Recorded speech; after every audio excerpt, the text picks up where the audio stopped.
morning po mga ka-farm ready. Ako nga po pala si Michael C. Valdez, ang Field Marketing Representative po na naka-assign dito sa area ng Nueva Ecija. So ngayon po, nandito po tayo sa Barangay Pinagbayanan, Laor, Nueva Ecija upang makita po ang tanim na grafted ampalaya farm ready na tinanim po ni Mr. Benigno David.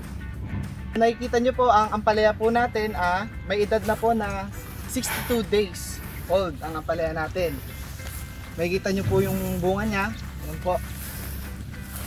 So mga ka-veggie, pinapakilala ko po si Sir Joel Apango, ang nagtanim po ng grafted ampalaya farm ready. Magandang umaga po, sir. Magandang umaga naman, ma'am. So, kamusta po ang ang grafted seedlings from ampalaya from farm ready? Ayos naman, maganda naman. Maganda bunga. Ito, nakakita nyo naman, no? Oh, tumama po kayo sa malaking presyo ng ampalaya. Magkano po ngayon ang ampalaya? Di kita nito, 80, 1 kilo. Wow, ang laki po ng presyo. So, ano po ang nakikita nyong benepisyo sa paggamit ng grafted ampalaya kumpara sa non-grafted?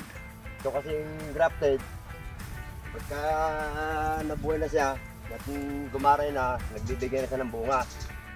Yun ang nakita ko sa grafted. Nakailang pitasan na po tayo dito? Ito, 8 pitas na to. Oh, so madami na rin po. Oo. So uulit pa po kayo ng tanim sa susunod na po? Ayaw naman, uulit pa rin. So mag-order pa rin po kayo sa farm ready? Oo, order pa rin kami sa farm ready ng grafted ampalaya. Bakit po? Dahil ito, nakita nga, maganda yung binigay na benepisyo sa amin. Okay po.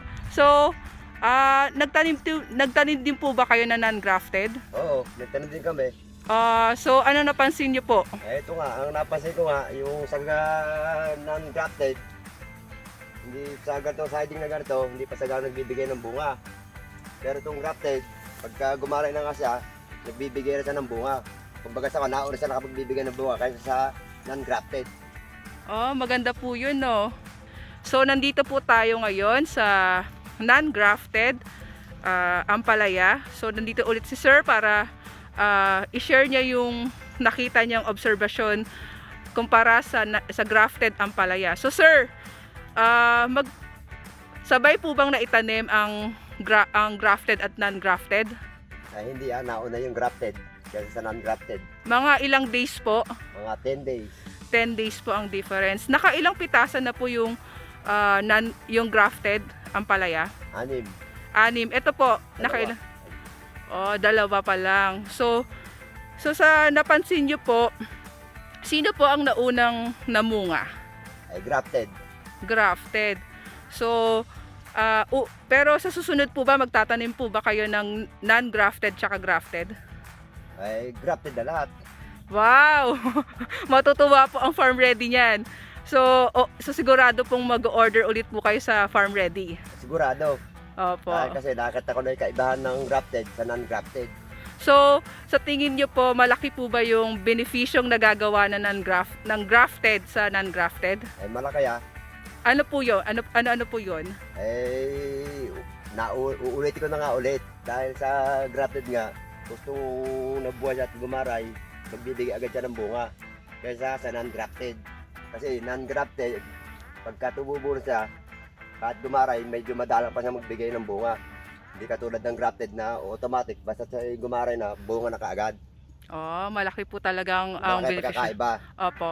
Kaya ngayon, ang susunod na pagkatanim ko ng ampalaya, puro grafted na lahat. Wow. Kaya kami, order ulit sa farm ready ng grafted ampalaya. Maraming salamat po, sir. Maraming salamat din po, ma'am. So ngayon po, maraming salamat po kay Sir Joel Apango at kay Engineer Benigno David sa patuloy na pagtangkilik po ng grafted ampalaya farm ready. Good luck po, maraming salamat po. Happy farm ready, tatak quality.